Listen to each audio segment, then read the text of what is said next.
ಭಕ್ತಿ, ಸೌಂದರ್ಯ, ನಿಸರ್ಗ ಒಂದಾದೆಡೆ ಅಲ್ಲಿ ಕಂಡುಬರುವುದೇ ನಮ್ಮ ಮುದ್ದಾದ ಶ್ರೀಕೃಷ್ಣ. ಆದರೆ ನೀವು ಎಂದಾದರೂ ಯೋಚಿಸಿದ್ದೀರಾ ಕೃಷ್ಣನ ತಲೆಯ ಮೇಲೆ ನವಿಲುಗರಿ ಏಕೆ ಅಲಂಕರಿಸಿದೆ ಎಂದು? ನವಿಲು ತನ್ನ ಅಹಂಕಾರವನ್ನು ತ್ಯಜಿಸಿ ಶ್ರೀಕೃಷ್ಣನಿಗೆ ತನ್ನ ಗರಿಯನ್ನು ಅರ್ಪಿಸಿರುವ ಕತೆ ತಮ್ಮೆಲ್ಲರಿಗೂ ಸಹ ತಿಳಿದಿದೆ ಎಂದು ಭಾವಿಸಿದ್ದೇನೆ.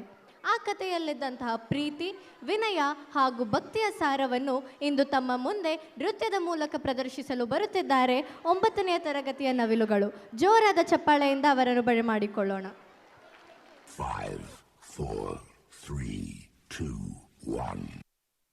ಅದರಲ್ಲಿ ತುಂಬಾ ವಿಶೇಷವಾದ ಪಕ್ಷಿ ಒಂದಿದ್ದರೆ ಅದುವೇ ನವಿಲು.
ಆ ಸೌಂದರ್ಯ ಲೋಕದಿಂದ ಜಾರಿದೆ, ನಿನ್ನ ನೋಡೋಕೆ 100 ಕಣ್ಣು ಸಾಲದೆ.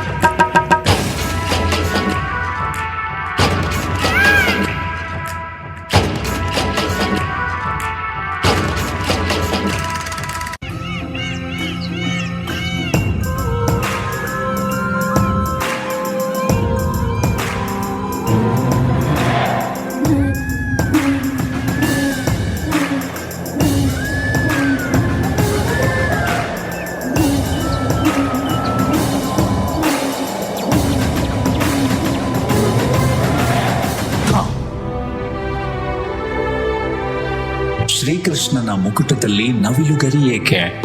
ತ್ರೇತಾಯುಗದ ಸೀತೆಗೂ ಶ್ರೀಕೃಷ್ಣನ ತಲೆಯ ಮೇಲೆ ಬಂದ ನವಿಲುಗರಿಗೂ ಏನು ಸಂಬಂಧ?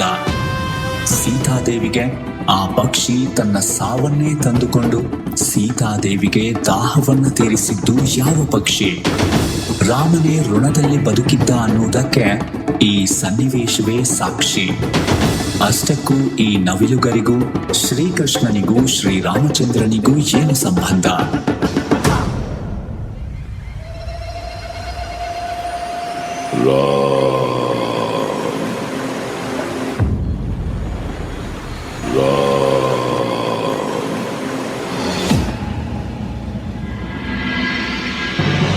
ಶ್ರೀರಾಮ, ಸೀತಾಮಾತೆ, ಲಕ್ಷ್ಮಣ ವನವಾಸದಲ್ಲಿ ಇದ್ದಾಗ ಒಂದು ದಿನ ಸೀತಾಮಾತೆಗೆ ತುಂಬಾ ಬಾಯಾರಿಕೆಯಾಗುತ್ತದೆ.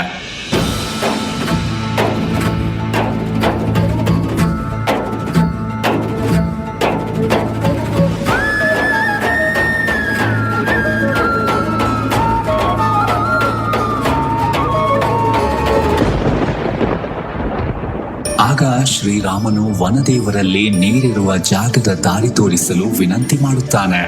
ಆಗ ಸಹಾಯಕ್ಕೆ ಬಂದ ನವಿಲು ನೀರಿರುವ ಜಾಗಕ್ಕೆ ದಾರಿ ಉದ್ದಕ್ಕೂ ತನ್ನ ಒಂದೊಂದೇ ಗರಿಯನ್ನು ಕಿತ್ತು ದಾರಿ ತೋರಿಸುತ್ತದೆ.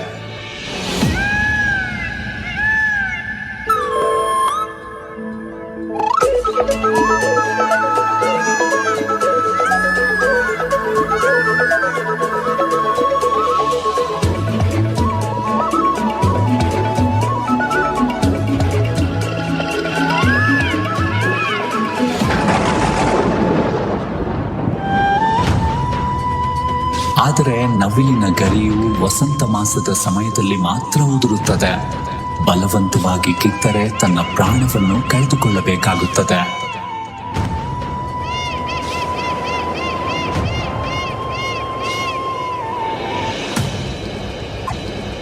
ನೀರಿರುವ ಜಾಗಕ್ಕೆ ಬಂದ ಶ್ರೀರಾಮ ನವಿಲಿನ ಪ್ರಾಣ ಪಕ್ಷಿ ತನ್ನ ಕಣ್ಣಾರೆ ಹಾರಿ ಹೋಗುತ್ತಿರುವುದನ್ನು ಕಂಡು, ನನಗಾಗಿ ನೀನು ನಿನ್ನ ಗರಿಯನ್ನು ಕಿತ್ತು ನಿನ್ನ ಪ್ರಾಣ ತ್ಯಾಗ ಮಾಡಿದೆ. ನನ್ನ ಮೇಲೆ ನಿನ್ನ ಋಣವಿದೆ.